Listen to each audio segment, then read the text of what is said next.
নমস্কার বন্ধুরা, ভালোবাসা রান্নাঘরে তোমাদেরকে স্বাগত জানিয়ে আমাদের ভিডিওটা শুরু করছি। তো আজকে নিয়ে এসেছি দেখো বকফুল। এই দেখো, এই বকফুলের বড়া করব। তোমরা পুরো ভিডিওটা দেখতে থাকো আর আমাদের সাথে থাকো। চলো বকফুলগুলো এখন বেছে নিই। বকফুলগুলো এখন বেছে নেব। এই দেখো ভিতরের এই যে শিরাটা থাকে, এই যে এইটা ফেলে দেবো। এই যে বকফুলগুলো আমরা বেছে নিয়েছি। এবার এগুলো ভালো করে এখন ধুয়ে নেব।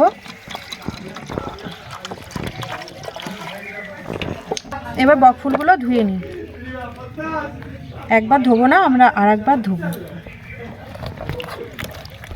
আমরা আরেকবার ধুয়ে নিই বকফুলটা।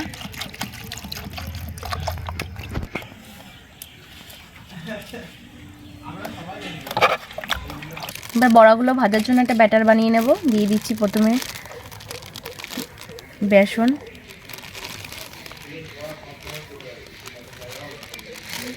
সামান্য একটু লঙ্কার গুঁড়ো দিচ্ছি, সামান্য হলুদ, পরিমাণ মতো লবণ, 1 চিমটি খাওয়ার সোডা, আর দিয়ে দেবো সামান্য কালো জিরে। মশলাগুলো ভালো করে মিশিয়ে নিলাম বেসনের সাথে। এবার অল্প করে জল দেব আর বেসনটা ফেটিয়ে নেব।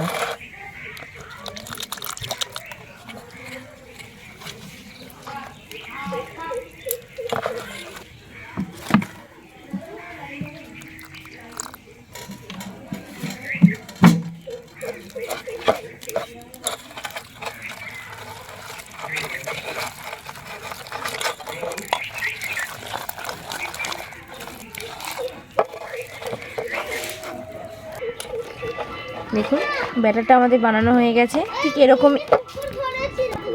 এরকম ঘন করে ব্যাটারটা তৈরি করতে হবে। চলুন এবার উনুনটা ধরিয়ে নিই। কড়াই গরম হয়ে গেছে, তেল দিয়ে দিচ্ছি।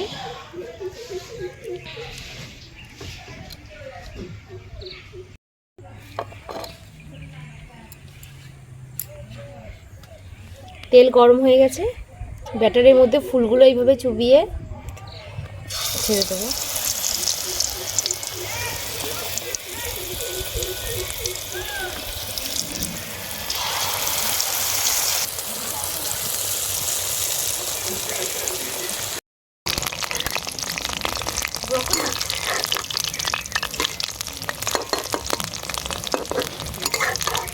আমাদের এক পিঠ ভাজা হয়ে গেছে, আর এক পিঠ ভাজবো। তো উল্টে দিলাম বড়াগুলো।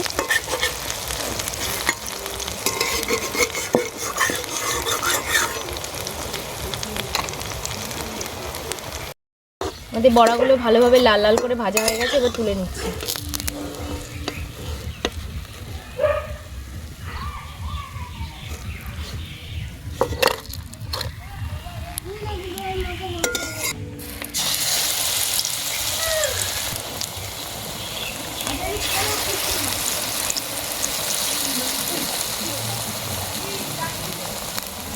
কোনো কিছু মারছি না।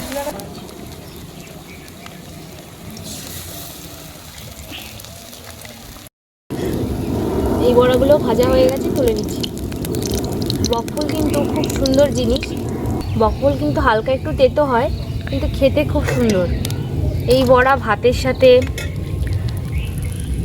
মুড়ির সাথে, সব কিছুর সাথে জমে যাবে গরম গরম। বড়াটা ভাজা হয়ে গেছে, বকফুলের বড়া। এবার এটাকে খেয়ে দেখি কেমন হয়েছে। অনেক দিন পর এলাম তোমাদের সামনে টেস্ট করতে। খুব মুচমুচে হয়েছে, খেতেও খুব সুন্দর হয়েছে। আপনারাও বাড়িতে এইভাবে করে খাবেন আর আমাদের কমেন্ট করে জানাবে কেমন হয়েছে। আজকে ভিডিওটা এই পর্যন্তই। আবার আসছি একটা পরবর্তী ভিডিও নিয়ে। তো তোমরা ভালো থেকো, সুস্থ থেকো, টাটা। যদি ভালো লেগে থাকে তাহলে অবশ্যই একটা লাইক, শেয়ার, কমেন্ট করতে কেউ ভুলবে না। টাটা।